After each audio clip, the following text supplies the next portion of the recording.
So we have discussed now the basic definition of an oral presentation. Now we shift on to the next stage. In the next stage, we are going to talk about the various sections that are there, or the various stages that are there in making a good presentation. So basically, there are three broad stages. The first one is the planning stage. You need to plan for everything if you want to deliver. So the first one is planning, the second stage is preparation, and the third stage is presentation. So I'll be talking about these three stages one by one. So let's start with the first one, that is the planning stage. So in the planning stage, one of the most important things, it is audience analysis. Before we start talking about any kind of presentation that we have to give, we need to know the type of audience that we are going to address. Now it's very easy to say type of audience. Now this one word type is very broad. So we can have different markers in it. For instance, the first thing about audience should be the number. We should know the total number of people that we have to address. Now you might ask the question that why is it so? I can explain it with an example. Let us suppose I have to address, or I have to give a presentation to an audience of 10 people. And in comparison to it, I have to give a presentation in front of, say, 1,000 people. So when I give presentation in front of 10 people, chances are that one-to-one interaction with people will be more. Chances are that I can give them personal attention. Chances are that I can allow them to speak, and the interaction can be, the presentation can be very interactive. But on the other hand, if I have to address 1,000 people, I possibly cannot interact with the people in my presentation. If I allow people to give response to my questions, I'll not be in control of my presentation. So does this mean that if the number of people is more, then I might not ask questions from them in the presentation? Certainly not. Questions can be asked, but I do not allow the people to give answers. I give them a separate slot towards the end of the presentation where they might give a feedback or ask questions, but I won't allow it in the middle of the presentation. So this means number of people decide the way I'm going to interact with the people. Next up, I should be very clear about the academic background of people. Because if I do not know the academic background of people, I might create a big mess when I compile the matter. Again, an example. Let us suppose that I have to give a presentation on English tragedy. And now I'm going to address a gathering of engineers. Now, engineers, because of their academic background, they do not know that Aristotle was the first person who studied Greek tragedies and wrote Poetics. Poetics is a book which talks about how a good tragedy should be written. So if I address a gathering of engineers, I might start with the current or the modern concept of tragedy which was given by Arthur Miller. Since they do not have that academic background, no one expects me to talk about Aristotle. What will happen if I start with Aristotle in front of engineers? Pretty soon they'll be bored, they'll be fed up of what all I'll discuss. But now let's just change the example a bit, or to be more specific, let's change the audience in the example. Instead of engineers now, if I address a gathering of people who are from the background of literature, and I start with Arthur Miller, my presentation is going to be a big disaster. Why? Because their academic background tells them that Aristotle was the first one who talked about tragedies and poetics. So they expect that any speaker will start from the basic stuff, and that is Aristotle, and then move towards Arthur Miller, or Arthur Miller's modern concept of tragedy. So academic background of people is extremely important. After doing this after doing this audience analysis briefly, the next important thing in planning stage is to know about the venue and to prepare for it. Now, many times this is not an option, but if at all this option is there, try to visit the venue before you give the presentation. There will be sound system there, so kindly try to use a mic beforehand, because in a very big room with a mic system, your voice might echo, and that echo can put you off in a proper presentation. So kindly try to visit the place and try to practice. Even in the planning stage, the next important thing, keep in mind the time limit. Now, time limit becomes extremely important, because if you keep in mind the total time that you have, then only you'll be able to compile the matter properly. This very important question, whether you have to go in detail with the presentation or not, is dependent upon the time factor. If I have 2 minutes at my disposal, I'll certainly not go into the details. But if I have 20 minutes, I'll compile the matter accordingly.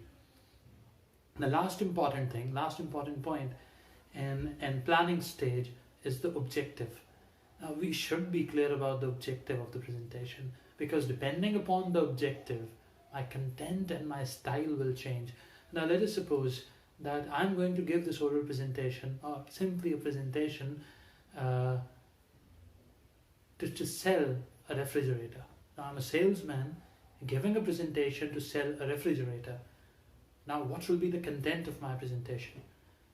The content of my presentation will deal with the features of refrigerator, the guarantees that come along with the refrigerator, the accountability that is there with the brand name. I'll talk about all those things, and I'll try to establish a link between the features of the product, the refrigerator, and need of the buyer. So this will be the content part.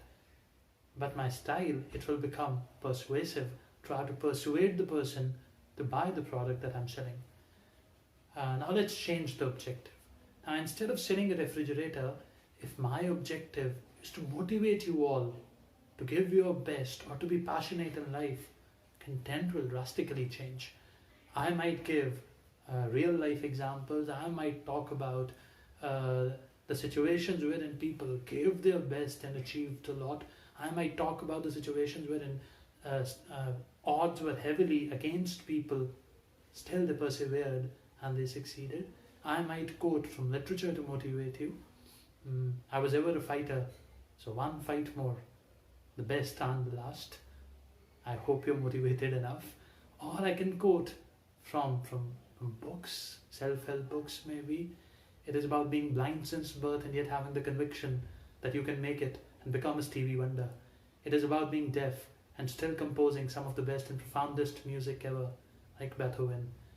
It is about not only being blind and deaf, but also being dumb and becoming a Helen Keller. It is about being kicked out of school and then becoming world's leading business tycoon, like Bill Gates.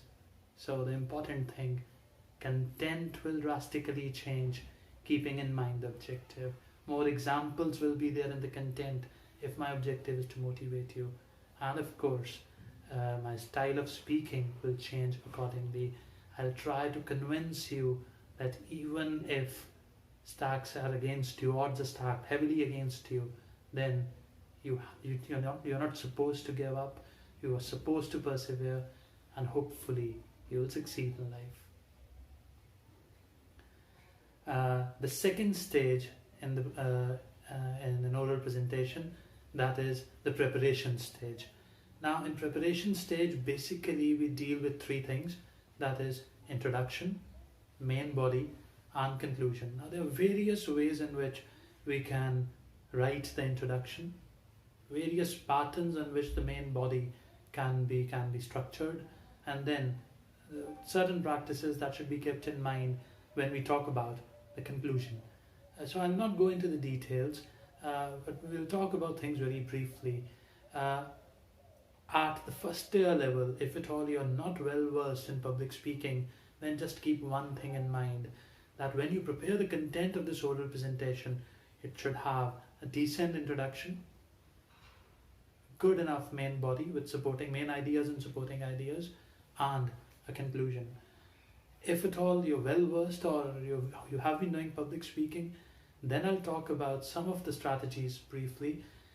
If at all you have to introduce the oral presentation, the introduction part, the basic aim is to attract the attention of the people. How can you attract the attention of the people? You can do it by asking questions. That's one strategy. Okay, let's assume that I'm going to speak on the topic India as a nation today. And I can start by asking a question or a series of questions. Don't you believe that politicians and bureaucrats have ruined the country? Don't you believe that only technocrats can save it? Now, what will happen when I ask the question? The moment I ask a question, the people sitting in front of me, they naturally try to think of the answer and they become involved in the entire process. So this is one of the aims, right? The other thing can be, I can give a startling statement. So what is the meaning of a startling statement? Anything that people in the audience, they don't expect, and I say it. We keep the same topic, the same lines, but instead of questions, let's change them to statements. So instead of saying, don't you believe politicians and bureaucrats have ruined the country? I can simply say, politicians and bureaucrats have ruined the country, only technocrats can save it. So this is not something that people expect straight away in a presentation. So they'll naturally listen to me and they'll try to find out what I have to say or how do I believe that technocrats can save the country. Next up, the main body. Now, there are various patterns on which the matter can be structured. I can talk about one or two of them. One of the most common types of pattern is the chronological pattern. Now, in chronological pattern, what happens is that we arrange things according to the time, right? So let us suppose that I have to talk about three things. Now, I talk about these three things according to the time sequence in which these things occurred. So let's have an example. Let us suppose I talk about, first of all, economic depression, the Great Economic Depression. We change this example a bit. Now, instead of two things, we talk about three things. Let us suppose I want to refer to the First World War, the Great Economic Depression, and the Second World War. So I keep the order same in my presentation.